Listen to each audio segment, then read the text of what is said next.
left on one of my videos, somebody asked a really important question that I thought I'd address in this video.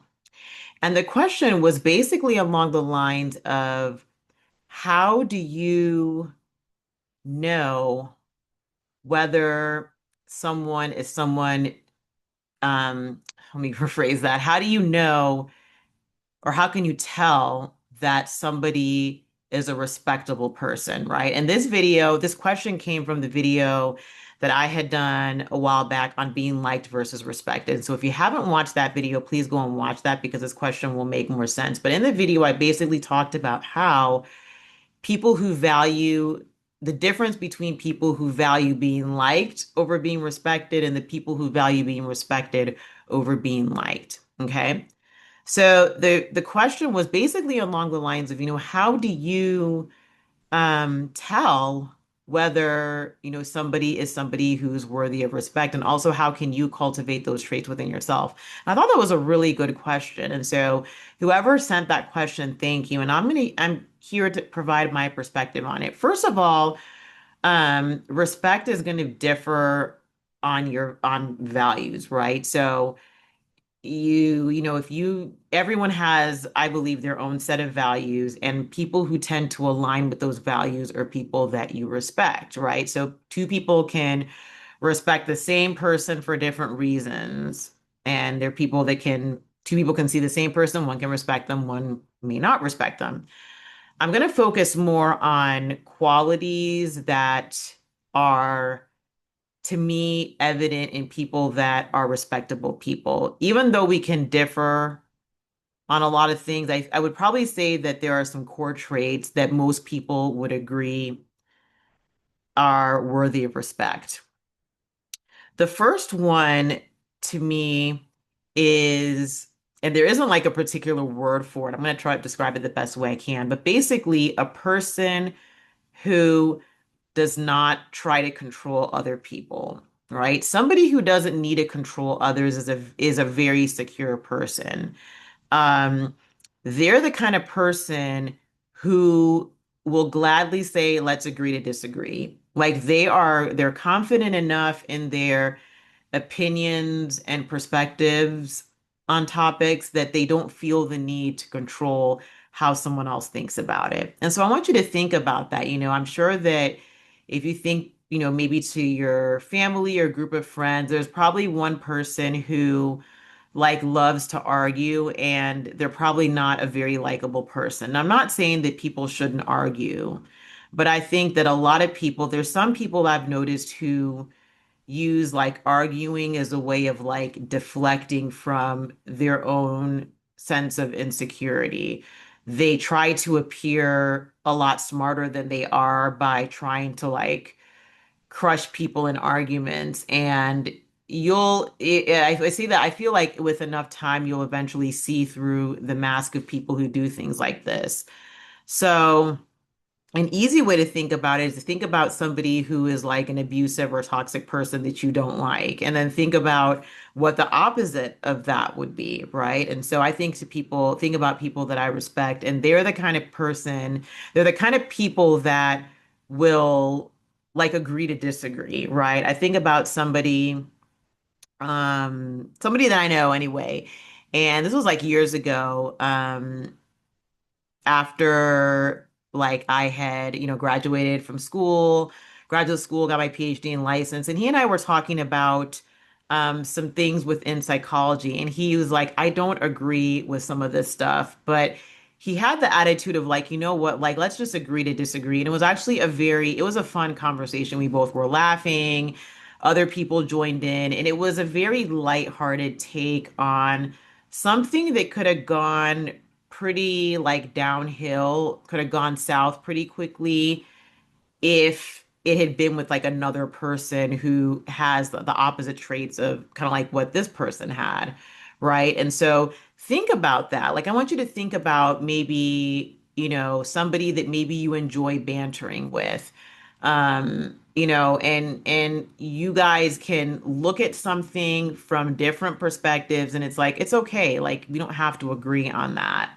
That's a very respectable trait. I've noticed that with people who are abusive or controlling, they're very much invested in making sure that you have the same opinion as they do. I'm thinking about another situation about somebody who I do not respect.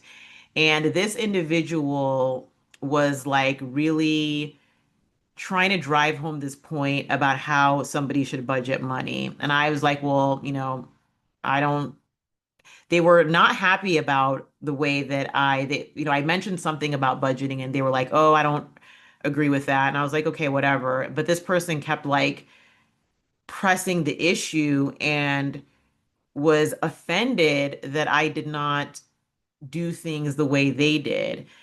And at the time, I didn't think much of it, but years later, I was like, yeah, that was actually a pretty significant red flag because this person was so bent on like trying to make me agree with something that to me seems trivial, right? People should have the right to budget their money whichever way they want. And so that's a red flag to look out for. That, but like I said, the opposite of that is somebody who can just agree to disagree and be lighthearted about it. I see that somebody who can do that as a secure person. So the person I mentioned before, seemed like a pretty secure person in the fact that he didn't know about some of the things that I brought up, and I didn't know about some of the things he brought up, but it was not this like fight till one person screams and gives up kind of thing. It wasn't like that at all. So that also shows that you can probably infer from that that's probably not a very controlling person, right? Maybe they are, who knows? We can't predict everything about people, but that's just something to think about. Another thing about people who are respectable, like in my opinion, is that they're pretty consistent.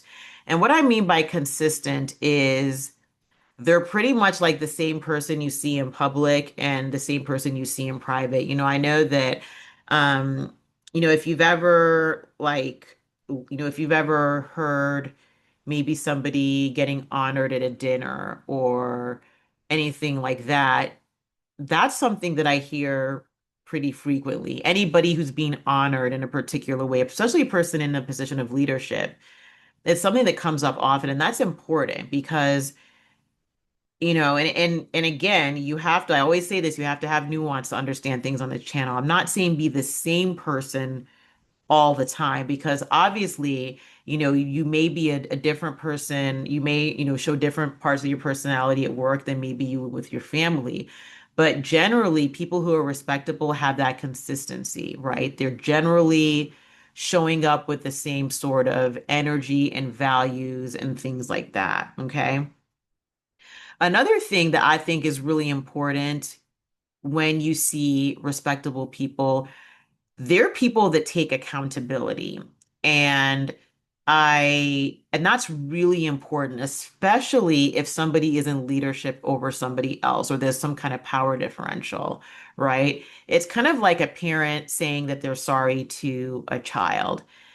It surprises me and saddens me how many people have told me that when they were growing up, either one or both of their parents never like genuinely apologized. They may never have literally heard the words "I'm sorry," or if they did, it was more of like a half-hearted, grudging apology just so that they can say that they did it. And so when you see somebody in leadership who can take accountability, when I say take accountability, what I mean is say that they did something wrong, or they messed something up, right? Instead of just trying to brush it under the rug. I think about just situations that I have been in and observed people in, and I've noticed that when people can take genuine accountability, right? And I have a video on this about confessing versus accountability and how they're not the same thing, right? So I'm not talking about a confession, I'm talking about accountability.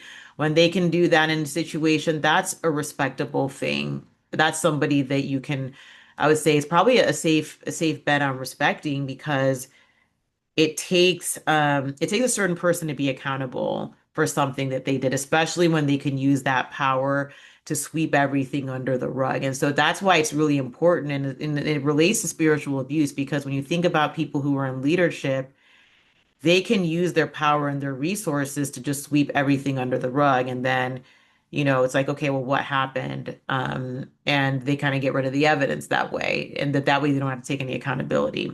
So that's something that I believe is really important when it comes to being like a respectable person. And then the last thing I would say, I mean, there's several others, but something that I believe is really good too is somebody who solicits feedback and acts on it. Now, the thing with feedback can be tricky, right? Because you can be in environments where people are going to give you feedback that's not coming from a good place. And so I remember someone told me, and they said, make sure that when you get feedback from people, you get feedback from the right people. And it doesn't necessarily mean like having your own echo chamber, but you want to get feedback from people who you know will tell you the truth and don't have a hidden agenda. And so when they're getting that feedback, what are they doing about it? How are they incorporating it?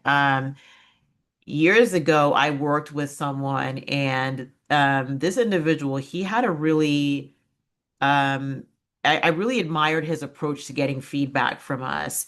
And he said that I want any kind of feedback that you have to give me.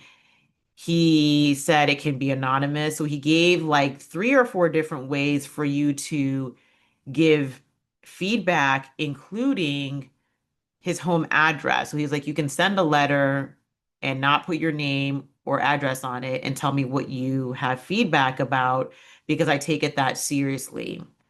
So I think that's really important. And he was always actively asking us about things that he felt they could be better with the company.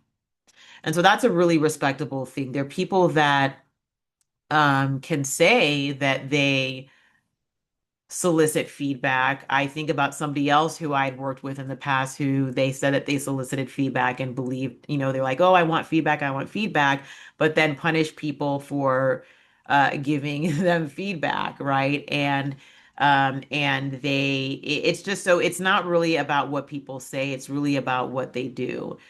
And asking for feedback puts you in a position of vulnerability. So with a lot of these too, there is an element of vulnerability. And people generally, especially when they are in power over someone else, if they're not careful, they're going to really try and capitalize on that and not be vulnerable in ways that can benefit everyone. I'm not saying be vulnerable in ways that can, put yourself at risk. That's not what I'm saying at all.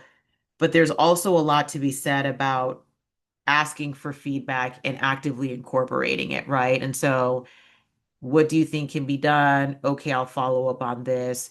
But it also has to be done from a place of not trying to people please or be insecure or anything like that. Because sometimes there is going to be feedback and maybe you take the feedback and you can't do anything about it or you don't want to do anything about it. Okay. So I know I've probably been talking for a while now. I'd love to hear from you all in the comments. What do you feel are signs of respectability in other people and also yourself? What are some things that you would like to incorporate or have for yourself as a way of being respected? And remember, this is not about controlling others, like, oh, I'm going to be this way so others will respect me. No, it's about being the kind of person you can respect. Can you respect yourself because of these qualities? So I hope that information is helpful. If you have not already done so and you would like to, please like, share, and subscribe. And I will see you in the next video. May you have a wonderful day that is filled with peace. Bye-bye.